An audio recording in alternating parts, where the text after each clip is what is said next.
नमस्कार। मैं डॉक्टर वासुदेव शेट्टी, हिंदी विभाग। मैं इस समय माधवी नाटक के बारे में, खास करके जो उसका आरंभिक जो पहला दृश्य जो है उसके बारे में प्रकाश डालना चाहता हूँ आप सब के सामने। उसके जो उच्छार है मुख्य रूप से उसे व्यक्त करना चाहता हूँ। महाभारत के एक प्रसंग को लिखे हुए ये नाटक है और रंगमंच में इसका प्रस्तुत किया जा रहा है। जैसे ही पर्दा उठती है वहाँ कथावाचक ये किस दिशा में नाटक चलती है वो कहते हैं। धर्म ग्रंथों में मनुष्य के बहुत से गुण गिनाए गए हैं, पर कहा है कर्तव्य पालन सबसे बड़ा गुण है। जो मनुष्य कर्तव्य परायण है वही सच्चा साधक है। अपने माता पिता के प्रति कर्तव्य, अपने गुरु के प्रति कर्तव्य, अपने धर्म के प्रति कर्तव्य, इसी को सच्ची साधना कहते हैं। और कर्तव्य पालन क्या कि जो वचन दे दिया और उसे पूरा किया। देवियों और भद्र पुरुषों कथावाचक कहते हैं कि महाभारत की एक घटना है। इसमें गाहलो नाम के एक युवक है। विश्वामित्र के आश्रम में रहकर उनके शिष्यत्व स्वीकार करके लगभग 12 विद्याओं में पारंगत होकर जब आश्रम से विदा लेना है, खुशी से जाना है, उस समय वो अपने गुरु से जिद करता है। विश्वामित्र कहते हैं, तुम सभी विद्या में पारंगत हो चुके हो, यही मेरे लिए काफी है, मुझे कुछ गुरु दक्षिणा देने की जरूरत नहीं, तुम जाओ सुखी रहो। लेकिन गाहलो जिद करता है। विश्वामित्र समझता है ये गाहलो साधक है, होनहार है, लेकिन इसमें जो दम है, अहंकार है, ये उसकी उन्नति के लिए, प्रगति के लिए ठीक नहीं है। सोचकर वो कहते हैं, यदि गुरुदक्षिणा देना ही है तो मेरे लिए 800 अश्वमेधी घोड़े जुटाओ, जाओ। कहते हैं। गाहलो हैरान हो जाते हैं। 800 अश्वमेधी घोड़े। अश्वमेधी घोड़े कोई मामूली से घोड़ा नहीं है, वो सफेद घोड़ा है और श्याम करनी है। उसका कान जो है श्याम यानी ब्राउन कलर, या काले भी हो सकता है। तो ऐसे घोड़ा देखने के लिए बहुत ही विरल है। पुराने जमाने में राज महाराजा अश्वमेध यज्ञ करने के लिए 1-2 काफी था, उसे रख लेते और छोड़ देते, और उसके पीछे सेना रहती और लिखा हुआ रहता है, यदि कोई हिम्मत करता है उसे बांध लो और हमें चुनौती दो और हमारे साथ युद्ध करो, नहीं तो हमारे साम्राज्य यानी साम्राज्य होने के नाते जो बेंट वगैरह देना है वो देना, और हमारे साम्राज्य को स्वीकार करना चाहिए, हमारे चक्रवर्तीपन को स्वीकार करना चाहिए। ये इस कारण 1-2 घोड़ा काफी है, वो भी राजाओं के पास, लेकिन एक साथ 800 घोड़ा जुटाना बहुत मुश्किल है, ये तुरंत उसे पता चलता है। लेकिन गुरु के सामने माफ कीजिए कहना ये गाहलो की बस की बात नहीं है, और निकलता है वो हर हालत में से साक्षात करने के लिए, पूरा करने के लिए। कई जगह पहुंचता है, कौन इसे देगा, घोड़ा कौन दे सकता है, अभी अभी शिक्षा समाप्त करके आया है जरूर।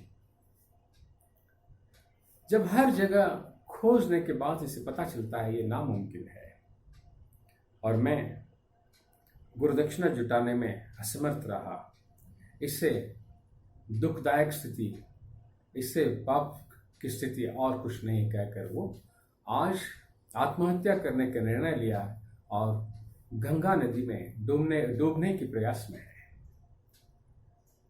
इस समय भगवान विष्णु को पता चलता है मेरे एक शिष्य आत्महत्या करने जा रहा है।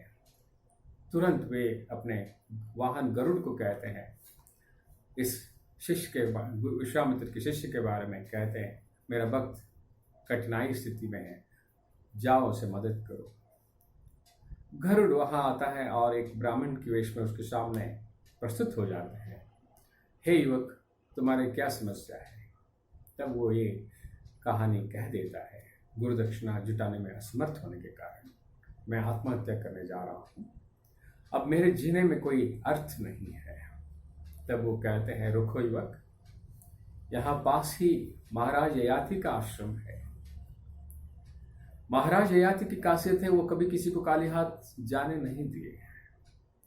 वो जरूर तुम्हें कुछ न कुछ रास्ता देंगे, निकाल देंगे, तुम वहां जाना। और वो चले जाते हैं और गालो आत्महत्या करने के बारे में जो सोच रहा था उसे छोड़कर सीधे ययाति के आश्रम पहुंचता है। महाराज ययाति राज कारोबार छोड़ चुके हैं, क्योंकि राज कारोबार के जो व्यस्तता उसे ठीक नहीं लगा। धीरे धीरे उनको लगा आश्रम की शांति यानी चैन से भरा जिंदगी चाहिए, सोचकर वो आश्रम में वास करते हैं। वहां एक दो आश्रमवासी है, उसके साथ बातचीत होती है, उसकी बेटी है। घालो उनके आश्रम में पहुंचते हैं, ययाति उनको स्वागत करते हैं और वो कहते हैं, पूरा अपनी कहानी कहते हैं। ययाति कहते हैं, जब मैं राजपाट में था तब भी मेरे पास 800 घोड़ा नहीं था। यही नहीं, अब मेरे पास खुद के लिए एक घोड़ा नहीं है। विश्वामित्र नाराज होकर ही ऐसे बताए हैं, वो 800 घोड़ा लेके क्या करेंगे, तुम्हें उनसे माफी मांगना चाहिए था। नहीं महाराज, माफी मांगना मैं नहीं चाहता, मैं हर हालत में गुरु दक्षिणा जुटाना चाहता हूं। तेरे इरादा तो अच्छा है, लेकिन ये नामुमकिन है, तुम्हारा अपमान नहीं होगा। विश्वामित्र के सामने मेरे आश्रमवासी जाके बातें करेंगे मेरी तरफ से, नहीं, ये भी मेरे अपमान है। मैं ययाति जो है दानशूर है, उनके आश्रम में आया था, जिसे सत्य हरिश्चंद्र और कर्ण के बाद नाम लेते हैं लोग, ऐसे ययाति समझकर आपके पास आया था। हाँ, खुशी से मैं हंसते हैं, महसूस करते हैं ययाति, लेकिन गालो कहता है, मैं गलत ययाति के पास आया। ययाति हैरान हो जाते हैं, लो अब ये वक्त आ गया, मांगने वाले भी मेरी तरफ तरस खाने लगे, मुझे आज्ञा दीजिए, मैं जाता हूं। गालो कहता, नहीं रुको, तुम्हारी ये मांगना जो है ये ठीक नहीं है, फिर भी जो मुझसे हो सकता है मैं कर रहा हूं। मैं तुम्हें अपनी बेटी को दान में दे देता हूं। कुछ समझ में नहीं आया गालो को, वो भी आश्चर्यचकित होकर देखता है, आश्चर्यचकित हो गए। माधवी मेरी बेटी जो है उसे वर प्राप्त है, उसकी कोख से जन्म लेने वाले बच्चा चक्रवर्ती राजा बनेगा राज ज्योतिषियों के अनुसार, और यही नहीं, उसे चिर कौमार्य प्राप्त है। तुम्हारी जो इच्छा है वो पूरी होगी। बेटी को बुलाते हैं, क्या है पिताजी, वो पूछती है। ये रास्ते में ये गालो विश्वामित्र का शिष्य है, बहुत होनहार युवक है, ये सब कुछ तुम्हें रास्ते में समझाएगा, मैं तुम्हें दान में दे चुका हूं। माधवी भी हैरान हो जाती है, क्या है पिताजी, क्या मां होती तो ऐसा हो जाता? क्या आपके साथ रहना आपको पसंद नहीं है? लेकिन ययाति कुछ नहीं कहते, जाओ तुम, दान में दे दी गई और ये युवक समझाएगा। अब पितृवाक्य परिपालन करने के लिए अब और कोई चारा नहीं है, गालो के साथ निकलती है। इन दोनों के बीच में भी बातचीत होती है। रास्ते में जाते समय गालो को लगता है, चक्रवर्ती बेटा पैदा करने वाली क्या मेरे साथ रहेगी तो मुझे भी, यानी गालो को भी चक्रवर्ती बेटा पैदा होगा। इतनी सुंदर लड़की को दूसरों के हाथ में सौंपना, क्योंकि वो उनका यानी वो भी विचलित हो जाता है। लेकिन आकाशवाणी कहती है, क्या किस बुलावे में पड़े हो युवक, तुम एक साथ दो व्यक्ति को धोखा दे रहे हो, एक विश्वामित्र गुरु को और दूसरा ययाति। तुम्हें गुरु दक्षिणा जुटाने के लिए गए थे और वो दान में तुम्हारी सहायता करने के लिए माधवी को दे दिए, सौंप दिए। माधवी भी पूछती है, क्योंकि माधवी के सामने अब गालो के अलावा और कोई नहीं है।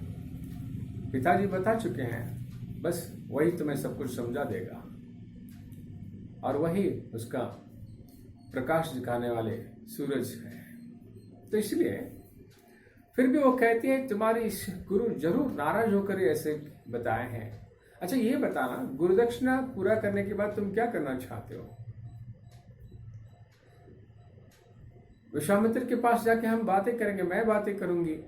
तुम आत्महत्या करने जा रहे थे गुरु दक्षिणा न जुटाने के कारण, तब वो तरस खाकर छोड़ देंगे वगैरह वगैरह कहती है, लेकिन गालो एक भी नहीं मानता।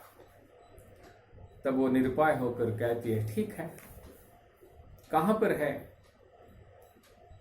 अश्वमेधी घोड़ा, कहां पर है? सुना है उत्तराखंड के कहीं दूर है। ठीक, लंबे रास्ते से जाएंगे ताकि दोनों साथ में ज्यादा समय रहेंगे। इस तरह कहकर वो निकलते हैं और सबसे पहले पहुंचते हैं अयोध्या। महाराज राजा हरिश्चंद्र के पास पहुंचते हैं। लेकिन ये दोनों लंबे सफर करने के कारण इनकी चेहरा कपड़े सब धूल से भरा हुआ, ऐसा लगता था ये राजकुमारी है, ययाति पुत्री है, कोई कह नहीं सकता। और वो कहते हैं, मैं विश्वामित्र का शिष्य हूं। गालो अपने परिचय देता है, और ये ययाति की पुत्री। आप दोनों को देखकर तो ऐसा नहीं लगता, ये तो बिड़नी लगती है, जंगली औरत की तरह, स्त्री की तरह लगती है। तब वो कहते हैं, ये ययाति की पुत्री है। गालो कहता है, मुझे गुरुदक्षिणा जुटाना है, 800 अश्वमेधी घोड़े चाहिए। और राज ज्योतिषी के अनुसार माधवी की कोख से जन्म लेने वाले जो बेटा है, पुत्र है, वो चक्रवर्ती बनेगा। लेकिन हरिश्चंद्र आसानी से नहीं मानते हैं। इस तरह सौदा नहीं किया जा सकता। तब गालो कहता है, आप अपनी राज ज्योतिषी से पूछ लीजिए। हाँ, ये सही है, ठीक है। उनको बुलाते हैं, राज ज्योतिषी कहते हैं, और उनको ये भी कहते हैं कि कुछ बड़ा चढ़ा कर मत कहना, ज्यादा भी नहीं कम भी नहीं कहना, जो है वही कहना। और माधवी को मंच पर एक बिठाते हैं, खड़ा कर देते हैं प्रकाश व्रत में, और चारों तरफ से एक छड़ी के सहारे वो ऊपर से नीचे तक कहता है, बाल कैसे हैं, माथा कैसे है, नाक कैसे, दांत कैसे, यानी शरीर के एक एक अंग को भरी सभा में वो वर्णन करते जाते हैं। सच महाराज, इसकी कोख से जरूर चक्रवर्ती बेटा पैदा होगा। देखा महाराज, मैंने आपको बताया था। लेकिन कहते हैं हरीश, ठीक है, माधवी हमारी रनिवास में रहेगी, और 1 साल बाद बच्चा पैदा होने के बाद हम 200 घोड़े देंगे, 200 अश्वमेधी घोड़े देंगे।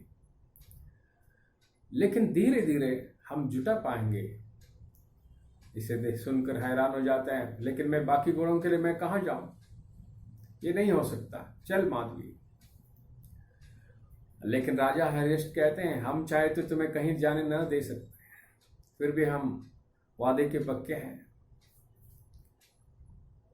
इस बीच में माधवी बोलती है, मान जाओ गालो, 200 घोड़े देंगे, लेकिन उनको इतना कहना कि बच्चे पैदा होने के बाद मुझे छोड़ दे। हाँ, हरीश कहते हैं, हम वादे के पक्के हैं, हम छोड़ देंगे, और 200 घोड़े गिन कर देंगे। माधवी कहती है, इसके अलावा और कोई चारा नहीं है। 200 घोड़े होने के बाद गुरुदक्षिणा जुटाने में केवल 600 घोड़े बाकी रहेंगे, और कहीं कोशिश करेंगे, मान जाओ, 1 साल की तो बात है। तो ठीक है, अपने ख्याल रखना कहकर वो चले जाते हैं, और ये 1 साल तक वहाँ रहती है, और वसुमना नाम के एक बेटे को जन्म देती है। महारानी माधवी को देखने के लिए दूर दूर से प्रजा आते हुए देखकर राजा हरीश सोचते हैं, इतनी सुंदर रानी, इसे छोड़ना मूर्खता होगी। इसलिए जब उसके शिष्य आते हैं। भ्रमण करने के लिए गया था विश्वामित्र की शिष्य, और आश्रमवासी मारीच भी वहां पहुंचते हैं किसी कारणवश, और उनसे कहते हैं कि आप ययाति से बातें करना, कि ययाति विश्वामित्र से बातें करें कि गुरुदक्षिणा 200 घोड़े में ही समाप्त कर दे, ताकि माधवी को और कहीं जाना न पड़े और हमेशा पटरानी बनकर अयोध्या में ही रहे। ययाति को ये बात सुनकर वो हैरान हो जाते हैं। ये राजा हर्यश्व अपने सुख के लिए मुझे गिराना चाहते हैं?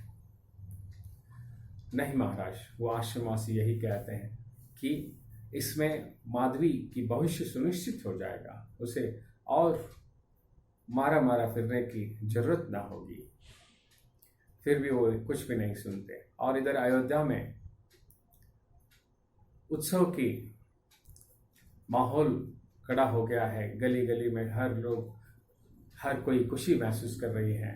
तो लगता है वहाँ पुत्र पैदा हो गया है, और इधर 200 घोड़े विश्वामित्र के आश्रम की तरफ पहुंची है।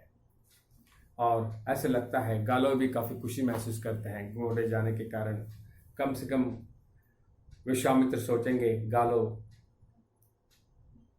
गुरुदक्षिणा जुटाने के रास्ते में निकल रहा है और सफलता हासिल करने की दिशा में है। बस इस सेशन में इतना ही काफ़ी है। नमस्कार।